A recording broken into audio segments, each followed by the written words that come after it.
di channel YouTube saya, Elvin Jelita. Semoga kita sehat-sehat selalu ya. Pada video kali ini, saya akan memaparkan materi tentang hakikat, instrumentasi, dan praksis demokrasi Indonesia berlandaskan Pancasila dan Undang-Undang Dasar Negara Republik Indonesia tahun 1945. Oke.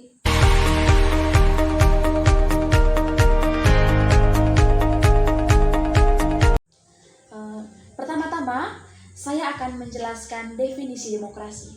Di sini ada definisi demokrasi secara etimologis, terminologi, dan menurut ahli. Yang pertama, secara etimologis. Bahwa secara etimologis, demokrasi berasal dari bahasa Yunani, yaitu demos yang berarti rakyat, dan kratos atau karatein yang berarti pemerintah atau kekuasaan.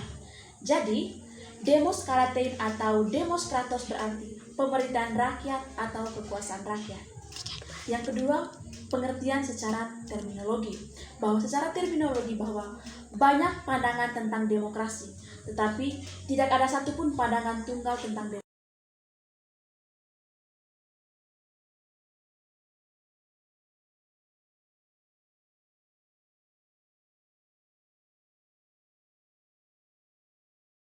Baik, selanjutnya, adapun pengertian demokrasi menurut Abraham Lincoln, bahwa menurut Abraham Lincoln, demokrasi adalah suatu sistem pemerintahan dari rakyat, oleh rakyat, dan untuk rakyat, atau the government from the people, by the people, and for the people. Baik, selanjutnya, berdasarkan dari beberapa pengertian tersebut, kita bisa mengambil kesimpulan bahwa demokrasi intinya adalah pemerintahan dari rakyat, oleh rakyat, dan untuk rakyat. Bukan untuk para oknum-oknum tertentu atau penguasa tertentu yang mementingkan golongannya masing-masing. Selanjutnya, adapun definisi demokrasi Pancasila. Definisi demokrasi Pancasila dibagi menjadi dua, yaitu dalam arti luas dan dalam arti sempit. Dalam arti luas, demokrasi Pancasila yaitu kedaulatan atau kekuasaan tertinggi ada pada rakyat, yang dalam penerapan atau penyelenggaraannya dijiwai oleh nilai-nilai Pancasila. Dalam konteks demokrasi, itu menjadi bahan bakar atau menjadi bagian dari hal terpenting untuk dijual oleh penerapan prinsip demokrasi. Jadi, kekuasaan rakyat itu harus dijiwai oleh nilai-nilai Pancasila, yaitu demokrasi yang berketuhanan yang Maha Esa, demokrasi berpersatuan, demokrasi yang berkeadilan sosial bagi seluruh rakyat Indonesia.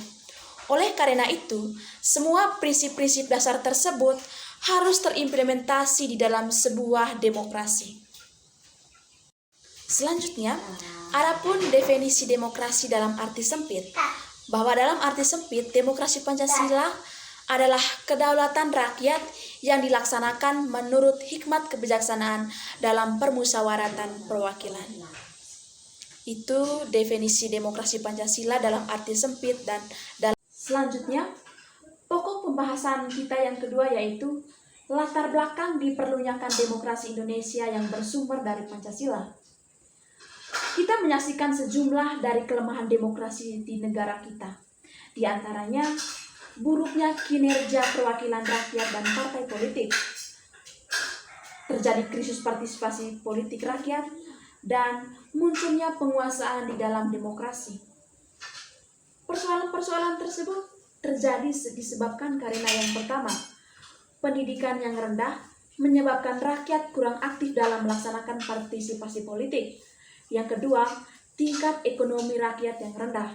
Dan yang ketiga yaitu partisipasi rakyat yang kurang. Pokok pembahasan kita yang ketiga yaitu menggali sumber sosiologis, historis, dan politik tentang demokrasi yang bersumber dari Pancasila. Sumber yang pertama yaitu tradisi kolektivisme dan permusyawaratan desa. Di sini bahwa demokrasi yang diformulasikan sebagai pemerintahan dari rakyat, oleh rakyat, dan untuk rakyat merupakan fenomena baru bagi Indonesia setelah merdeka. Mengenai adanya anasir demokrasi dalam tradisi desa kita, akan meminjam dua macam analisis sebagai berikut. Analisis yang pertama yaitu paham kedaulatan rakyat sebenarnya sudah tumbuh sejak lama di Nusantara. Di alam Minangkabau, misalnya pada abad ke-14 sampai abad ke-15, kekuasaan raja dibatasi oleh ketundukannya pada keadilan dan kepatutan. Yaitu, tradisi demokrasi asli Nusantara tetap bertahan sekalipun di bawah kekuasaan feodalisme raja-raja Nusantara. Karena di banyak tempat di Nusantara, tanah sebagai faktor produksi yang penting tidaklah dikuasai oleh raja, melainkan dimiliki oleh masyarakat desa secara bersama. Karena pemilikan bersama tanah desa ini, hasrat setiap orang untuk memanfaatkannya harus melalui persetujuan. Selanjutnya, sumber yang kedua yaitu ajaran Islam yang menuntut kebenaran dari keadaan ilahi dalam masyarakat, serta persaudaraan antara manusia sebagai makhluk Tuhan. Di sini bahwa nilai demokratis yang berasal dari Islam bersumber dari akar teologisnya. Inti dari keyakinan Islam adalah pengakuan pada ketuhanan yang Maha Esa. Dalam keyakinan ini, hanya Tuhanlah satu-satunya wujud yang pasti. Dalam keyakinan ini, hanya Tuhan satu-satunya wujud yang pasti. Semua selain Tuhan bersifat nisbi belaka. Prinsip tauhid adalah paham persamaan atau kesederajatan manusia di hadapan Tuhan, yang melarang adanya perendahan martabat dan pemaksaan kehendak antar sesama manusia. Yang ketiga yaitu paham humanis demokratis barat yang menumbuhkan sikap anti penindasan, anti penjajahan, dan anti feodalisme. Di sini bahwa masyarakat barat atau masyarakat Eropa mempunyai akar demokrasi yang panjang. Pusat pertumbuhan demokrasi terpenting di Yunani adalah kota Athena, yang sering dirujuk sebagai contoh pelaksanaan demokrasi partisipatif dalam negara atau kota sekitar abad ke-5 sebelum Masehi. Model pemerintahan demokratis, model Athena dan Roma ini kemudian menyebar ke kota-kota lain sekitarnya. Kehadiran kolonialisme Eropa, khususnya Belanda di Indonesia, membawa dua sisi dari koin peradaban barat, yaitu sisi represi imperialisme kapitalisme dan sisi humanisme demokratis. Berangkat dari hal ini, perkembangan sejarah demokrasi Indonesia sampai pada masa Orde Baru dapat dibagi dalam 4 masa, yaitu yang pertama, masa Republik Indonesia I, yang terjadi pada tahun 1945 sampai 1959. Ini dinamakan dengan masa demokrasi konstitusional. Yang kedua, masa Republik Indonesia II. Ini terjadi pada tahun 1959 sampai 1965, yaitu ini disebut dengan masa demokrasi terpimpin. Yang ketiga, masa Republik Indonesia III. Ini terjadi pada tahun 1965 sampai 1998. Masa ini disebut dengan masa demokrasi Pancasila. Yang terakhir yaitu masa Republik Indonesia IV, yaitu terjadi sekitar tahun 1998 sampai sekarang. Masa ini disebut dengan masa reformasi. Pokok pembahasan kita yang keempat yaitu esensi dan urgensi demokrasi Pancasila. Demokrasi kita selain memiliki sifat yang universal, juga memiliki sifat yang khas, sesuai dengan budaya bangsa kita yang berlandaskan Pancasila. Sebagai demokrasi yang berakar dari budaya bangsa, kehidupan demokratis yang kita kembangkan harus mengacu pada landasan ideal Pancasila dan landasan konstitusional Undang-Undang Dasar Negara Kesatuan Republik Indonesia tahun 1945. Dalam hal demokrasi, yang perlu kita kembangkan adalah demokrasi yang mengacu pada 10 pilar dari demokrasi. Pilar yang pertama, mudah membahas ketuhanan bila rakyat Indonesia memiliki keseragaman akan agama.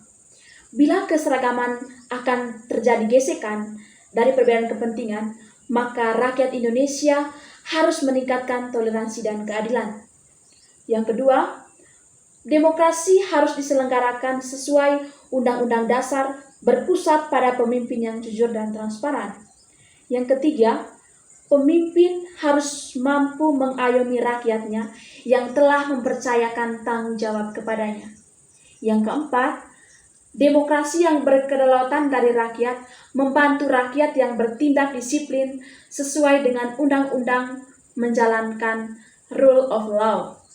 Yang kelima, demokrasi dengan pembagian kekuasaan yang merata dalam tiap pelaksanaan divisi. Yang kelima yaitu demokrasi dengan pembagian kekuasaan yang merata dalam tiap pelaksanaan divisi wajib mengerjakan tugas dan tanggung jawabnya dengan benar agar tidak menghambat kerja orang lain. Yang keenam, semua rakyat setara dalam hak dan kewajiban. Yang ketujuh, dalam demokrasi tiap warga negara berhak atas mendapatkan peluang yang sama. Yang kedelapan, dalam sistem otonomi daerah, setiap daerah harus mampu memberi aspirasi dan kinerja yang harmonis dengan otonomi lain. Yang kesembilan, demokrasi ditunjukkan untuk kemakmuran rakyat dan pemimpin harus bekerja sama menjalankan kewajibannya. Selanjutnya, pokok pembahasan kita yang kelima yaitu membangun argumen tentang dinamika dan tantangan demokrasi Pancasila. Yang pertama, Majelis Permusyawaratan Rakyat atau MPR. Di sini bahwa terdapat perubahan pada kewenangan MPR setelah Undang-Undang Dasar 1945, yaitu keanggotaan MPR lebih terorganisir dan lebih demokratis, karena dipilih dan ditentukan oleh rakyat menurut Undang-Undang 1945, bahwa MPR lebih berkuasa. Yang kedua yaitu Dewan Perwakilan Rakyat atau DPR, di mana DPR ini mengalami perubahan setelah amandemen Undang-Undang Dasar tahun 1945 adalah menjadi ayat 3. Dan anggota DPR dipilih lewat pemilu dan bukan susunan undang-undang yang dibuat Presiden yang nantinya akan dijelaskan di pasal 20 Undang-Undang Dasar tahun 1945. DPR sendiri memiliki 3 fungsi. Yang pertama, fungsi legislasi. Perannya adalah membentuk undang-undang. Yang kedua, fungsi anggaran. Perannya adalah menyusun dan menentukan anggaran pengeluaran pemerintah. Yang ketiga yaitu fungsi pengawasan. Di sini perannya adalah mengawasi pelaksanaan Undang-Undang Dasar tahun 1945. Selanjutnya, DPR mempunyai 3 hak, yaitu yang pertama, hak interpelasi, yang kedua, hak angket, dan yang ketiga yaitu hak menyatakan pendapat. Sobat-sobat yang budiman, sekian dulu untuk penjelasan saya mengenai materi tentang hakikat instrumentasi dan praksis demokrasi Indonesia yang berlandaskan Pancasila dan Undang-Undang tahun 1945. Semoga dengan penjelasan ini dapat bermanfaat dan bisa menambahkan wawasan pengetahuan teman-teman sekalian bagaimana latar belakang demokrasi yang berlandaskan Pancasila, bagaimana sumber-sumber, bagaimana esensi dan urgensi demokrasi Pancasila, dan yang terakhir yaitu bagaimana tentang dinamika dan tantangan dari demokrasi Pancasila. Sekian dulu untuk penjelasan saya. Jangan lupa like, comment, dan subscribe my YouTube channel. Oke, bye-bye.